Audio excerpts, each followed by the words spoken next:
Ito na yung mga sinasabi natin simulat sa pool na napakawalang hiya na ng ombudsman ngayon. Eh di ba kinukwento ko sa inyo, nag-file na ako ng kaso dyan dati, yung kay Senador Miriam Defensor Santiago. Nung mga panahon na yun, pwede ka mag-follow up sa kaso. Pa-follow up mo. Kasi, ano yan public records yan mga kaibigan na ang taong bayan at ang mga nasa media, lalo na, kinakailangan magkaroon ng access dyan. Diba? Sa public records. Ngayon, ang mangyayari nga, sinasabi natin dahil sa nitong mga nakaraang taon, ilang taon, nag-file din ako ng kaso dyan. Natatandaan ninyo yung, ewan ko sa mga nakikinig sa atin kung nabalitaan ninyo yung bentahan, yung maanumalyang bentahan ng Channel 13 property. Nag-file ako ng kaso dyan, mga kaibigan, laban sa mga opisyal ng Channel 13. Opisyal na itinalaga sa panahon ni Gloria Macapagal Arroyo. Mga kaibigan. Pinailang ko ng kaso yan. Kasama yung kumpanya ni Regis Romero. Mga kaibigan. Walang nangyari. Alam nyo kung bakit? Ginagamit nila ang information tuloy ngayon. Di ba, nung minsan nanghihimok pa sila na ang publiko dapat tulungan sila na masugpo ang korupsyon sa pamamagitan na i-report sa kanila, tumulong sa pagbibigay ng information sa mga gumagawa ng katiwalian. At umaabuso sa kanilang tungkulin, mga kaibigan. Alam nyo nangyayari. Pagka nag-file ka ng kaso, simula nung panahon ni Noynoy ito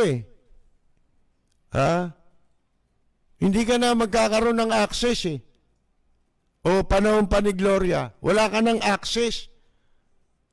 Pagka nag-file ka ng information o kaya ng complaint laban sa kanino mang opisyal, hindi ka na pwedeng mag-follow up. So, hindi mo na malalaman ngayon kung ano na nangyari rin sa kaso. Kung nag-imbestiga ba sila? Ano ibig sabihin nun? Bakit nila pinagbawal yung follow up? Ito'y lumabas Itong katarantaduhang ito, kung matatandaan ninyo, nung kasalukuyang humahanap ng iluluklok itong pipili ng iluluklok na ombudsman, si Presidente Duterte. Ang isa sa kandidato, yung babae na dati niyang naging abogado niya. Yung babae. At yung babae na yon, parang Supreme Court kasi yan. Halimbawa, kandidato kayo, i-interviewin kayo. Tatanungin kayo. Itong babae, nagsalita ito na meron siyang mga hinawakang kaso dyan sa ombudsman. At nung nagpa-follow up siya dun sa kaso niya, na hawak niya, hiningan siya ng 50,000 para lang malaman niya yung status nung kaso niya, na hawak niya. Hindi ba? Kaya ang nangyari, itong babaeng ito, hindi na-appoint. At ang in-appoint ay itong si Samuel Martires, na bago siya ma-appoint dyan, ay na-appoint muna ito ni Presidente Duterte sa Korte Suprema. kung matandaan ninyo, para makasilip ka ng update kung ano na ang status sa kaso na interesado ka, mga kaibigan, wala kang access. Pwede ka lamang mabigyan ng impormasyon, maipakita sa iyo yung status kung maglalagay ka ng 50,000. Eh di lalo na to ngayon. Ito tahasan na nilang ginagawa ang kahayupan. Yung mga magnanakaw gusto nilang hold upin. Sila lang ang pwedeng magkaroon ng access. Mga kaibigan, maliban sa kanila,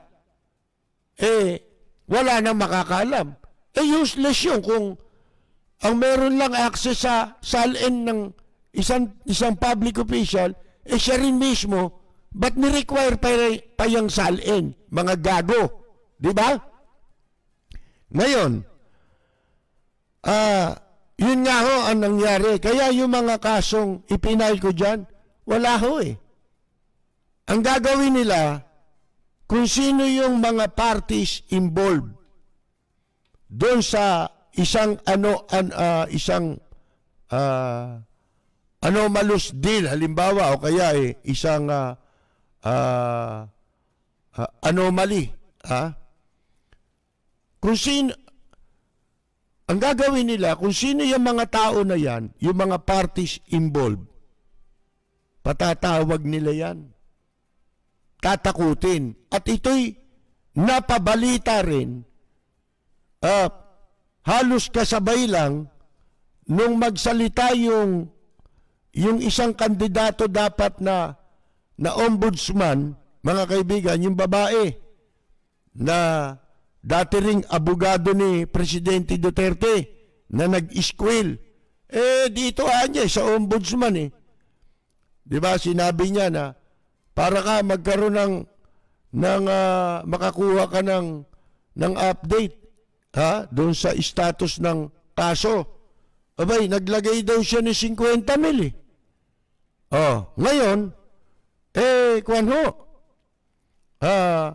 kasabay na nangyari, ilan sunod dito, merong mga field investigators ng ombudsman ang na-entrap, ang nalambat sa entrapment operation.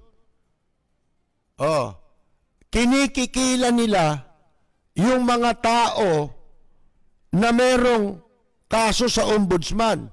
Halimbawa, ganito yan Pag ikaw nag-file ng complaint laban sa sino mang magnanakaw sa gobyerno, pinapalagay mo merong violation sa batas na graft and corruption, o anumang kaso, halimbawa yung violation ng 6713, yung Code of Conduct and Ethical Standard for Public Officials and Employees.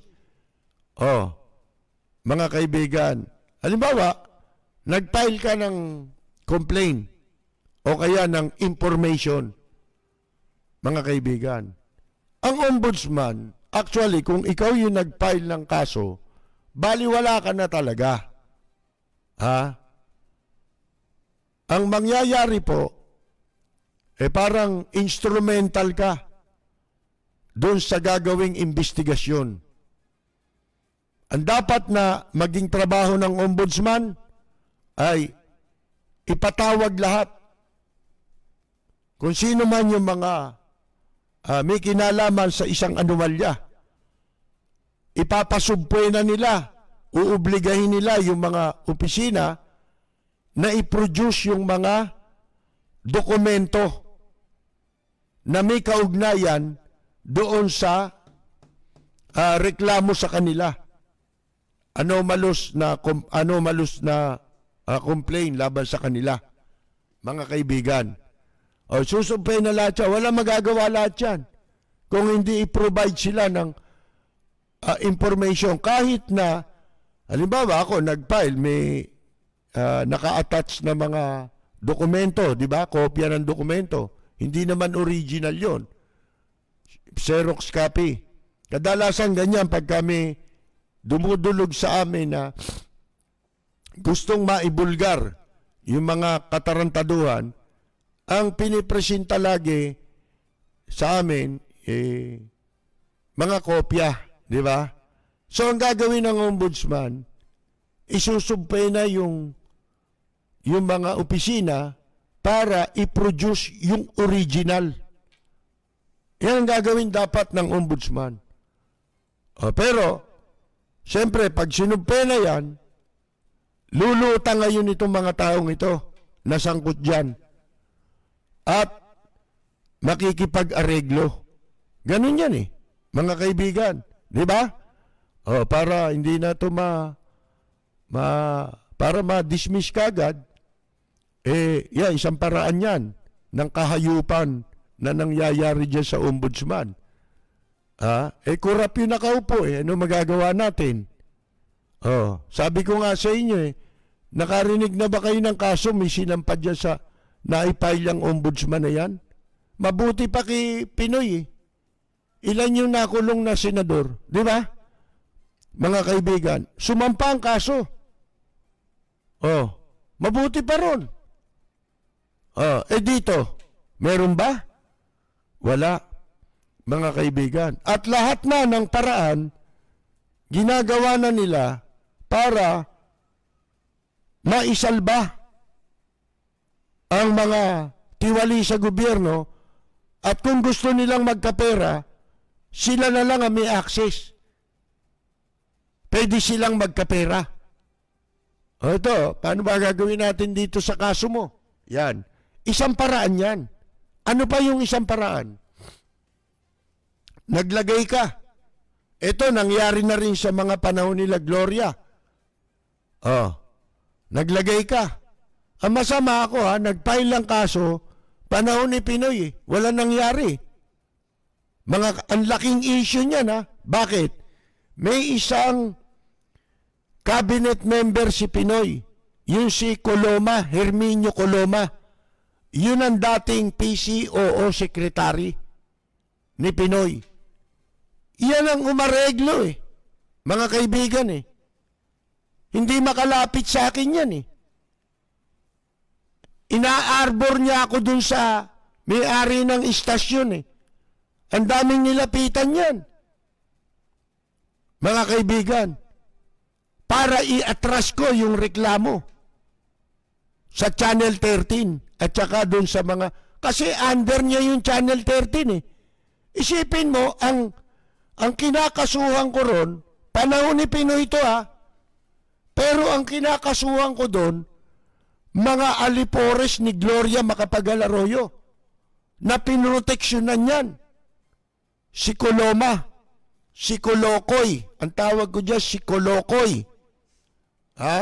Walang iya mga kaibigan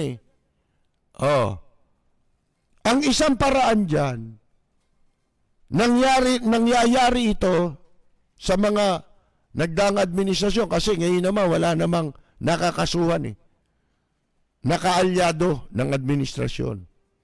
Magnakaw ka hanggang gusto mong magnakaw, libre ka.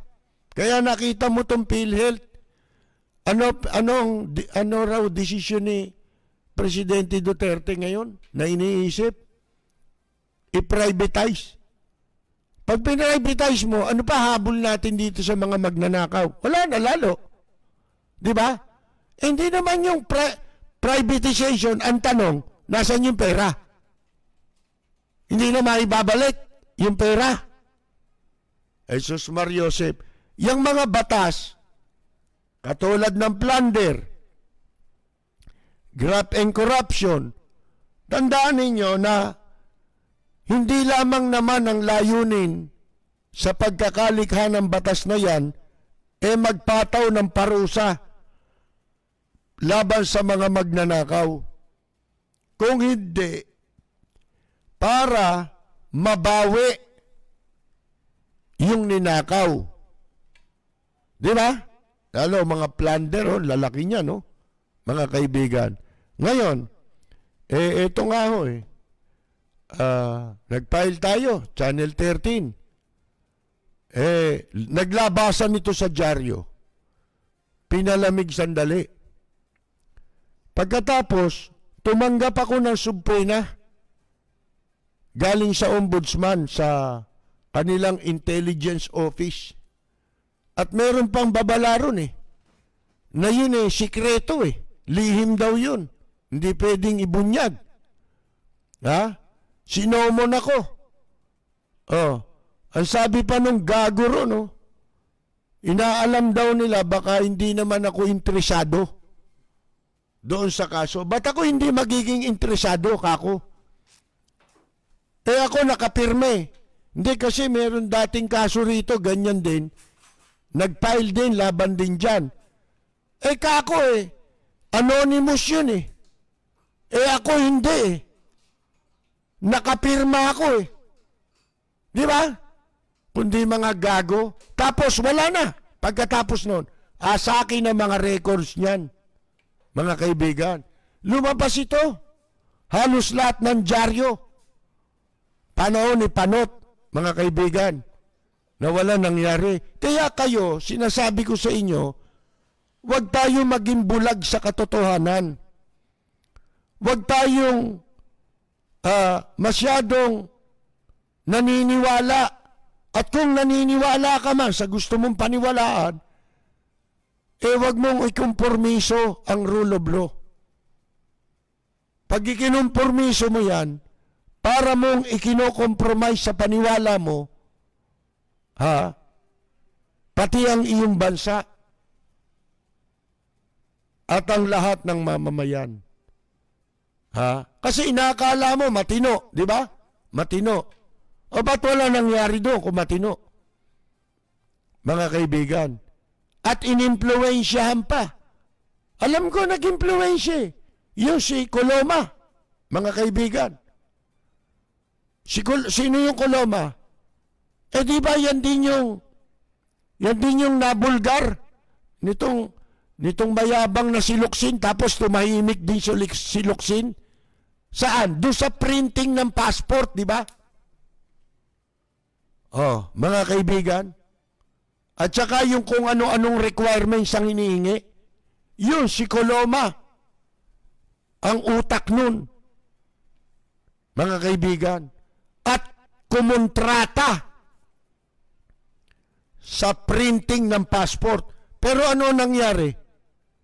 Meron ba dito sa kasalukuyang administrasyon? Kinasuhan ba nila?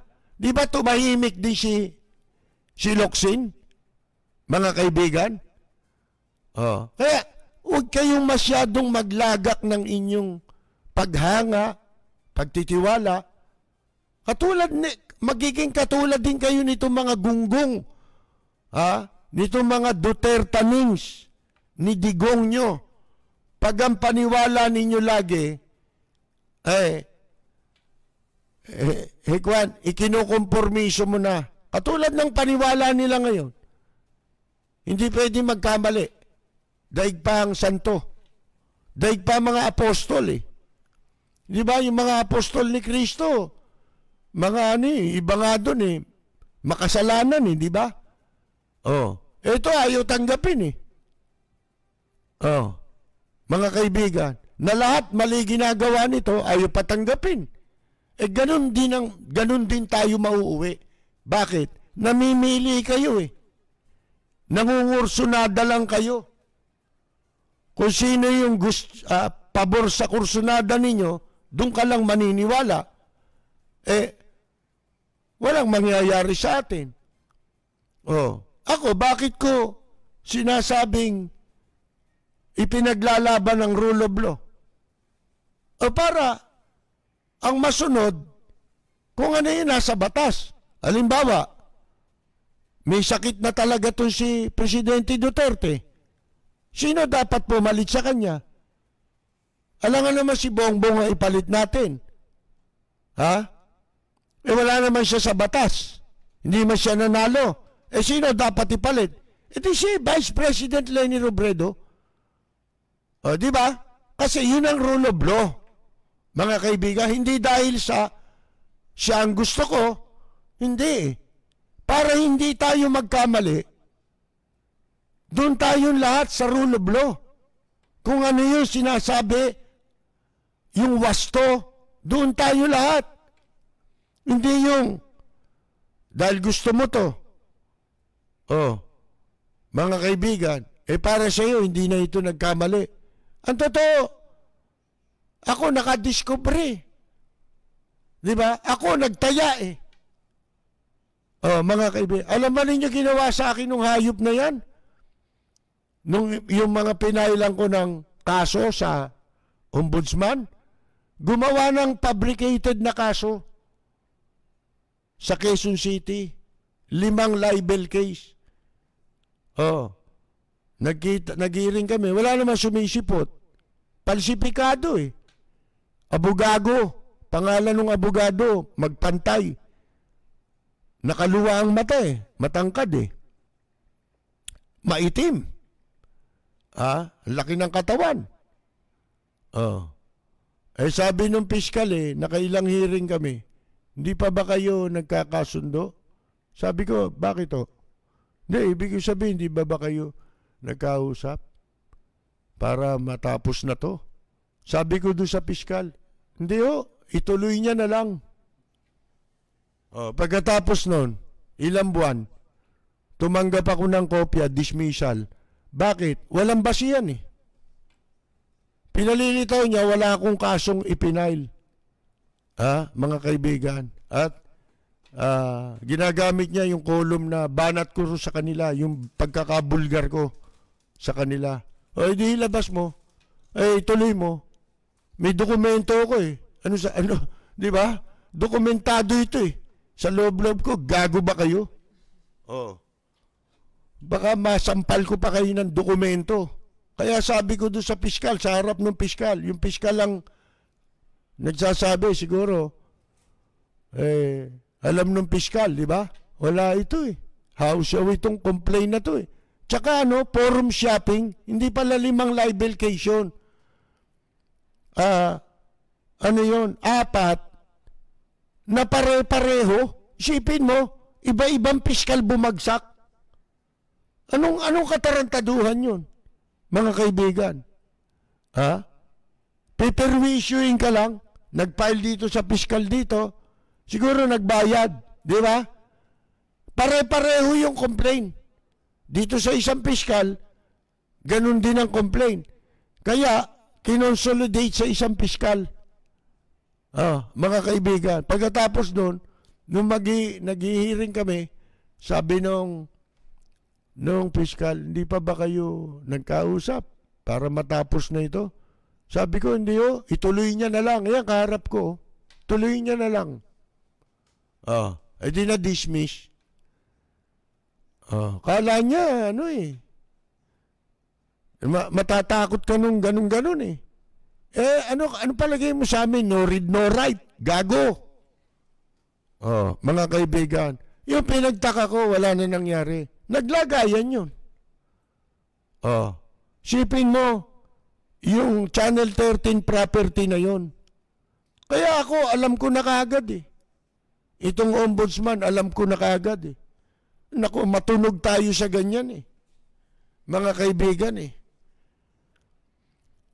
Yung isipin mo, yung Channel 13, billion ang halaga noon, property na yun. Andyan dati yung Channel 9. Yan yung Broadcast City. Ang property na yun nakapangalan sa Channel 13. Unang-una sequester dyan eh. Mga kaibigan eh. Sequestered ng gobyerno yan. Itinuturing na government property yan. Pagkatapos yung joint venture agreement sa pagitan ng Channel 13 at nung R2 Builders ni Regis Romero, mga kaibigan, napirmahan sa panahon na sakop na ito ng tinatawag na election ban. Pangatlo, mga kaibigan, undervalued yung presyo ng property. Natatayuan ng kondominium. Mga kaibigan. Yan hanggang ngayon, kababalaghan yan. Kaso yan. Anomalous yung transaction na yun. Anomalous deal yun, yung joint venture agreement na nilagdaan sa panahon ni Gloria Macapagal Arroyo. Election ba na mga kaibigan Di ba? Pagka sinabi mong election period, covered na ng election ban, wala nang anumang pwedeng pirmahan Midnight deal ang tawag sa ganun. Bakit yun hindi naipursu sa panahon ni Pinoy? Gayong, ipinakulong nila si Gloria Macapal Arroyo, di ba? Bakit hindi naipursu yung kaso na yun? Yung kaso na yun, kumpara mo sa ginamit na kaso ng administrasyon ni Pinoy labang kay GMA, mas malaki yun. At yun, documented yun. Mga kaibigan, di ba sa PCSO, kinasuhan si Gloria, mababaw na kaso, kung tutuusin mo, papasok si Gloria doon. Ayun, kaya pinatay siguro yung kaso na yun. Dahil, sabit si Gloria ron. Yun ay pinagtibay ng Office of the President. Yung joint venture agreement na yun. Kaya tayo nandito hindi para kumampi. O bumanat lang sa kung sino. Hindi ganon ang papel ng nasa media at naming mga komentarista. Yung iba, ginagawa nilang papel na panggagancho yan. Di ba? Sabi ko nga sa inyo mas marami ngayon ang binabayaran ng opinyon. Mga kaibigan, para mag-opinyon. Pero wala naman silang ginagawa. Hindi katulad natin. Pag nakahawak tayo ng dokumento, bukod sa babanatang kita, kakasuhan kita. Pag nakahawak ako ng dokumento, maraming beses na yang napatunayan ko, mga kaibigan. Sila, bunganga, tapos titigil. Kasi ang isa sa ang isa sa pakay ng hahain ng libel case laban sa mga nasa media, ang isa dyan, ipahiya ka. Kasi, pag kinasuhan ka ng libel, ang magiging perception agad ng tao, sinisiraan mo sila. Yan. Yun ang gusto nilang ipakita. Sinisiraan ako niyan, kaya dinidimanda ko ng libel.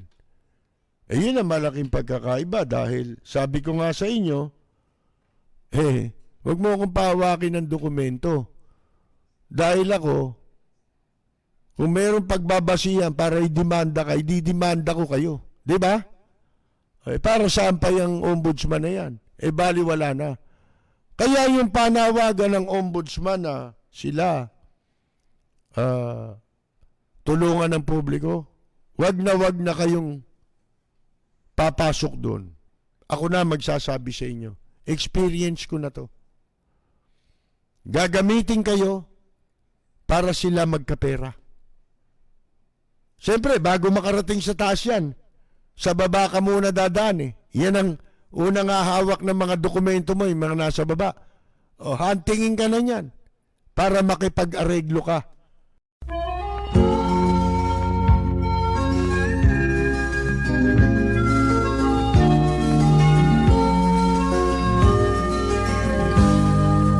Bayan ko ay isa ang lahi, dito'y wala ang pagkukunwari.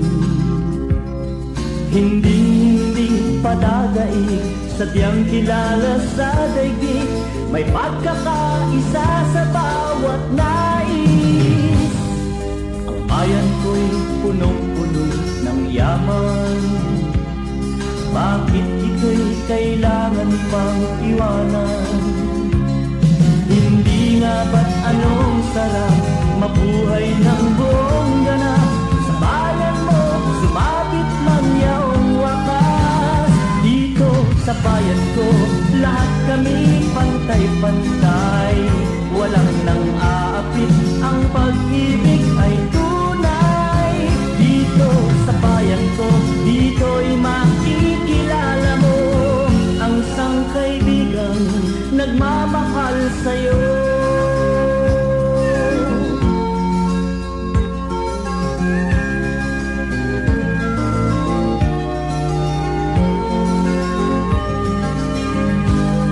Ang bayan ko'y punong-puno ng yaman. Bakit ito'y kailangan pang iwanan? Hindi nga ba't anong sarap mabuhay ng buong ganap? Sa bayan mo, sumapit ng yaong wakas. Dito sa bayan ko, lahat kami pantay-pantay. Walang nang aapit, ang pag-ibig ay tunay. Dito sa bayan ko, dito'y makikilala mo ang mga kaibigang nagmamahal sa'yo. Dito sa bayan ko, lahat kami pantay-pantay. Walang nang aapit, ang pag-ibig ay tunay. Dito sa bayan ko, dito'y makikilala mo ang isang kaibigan, ang mga kaibigan, ang bawat kaibigan na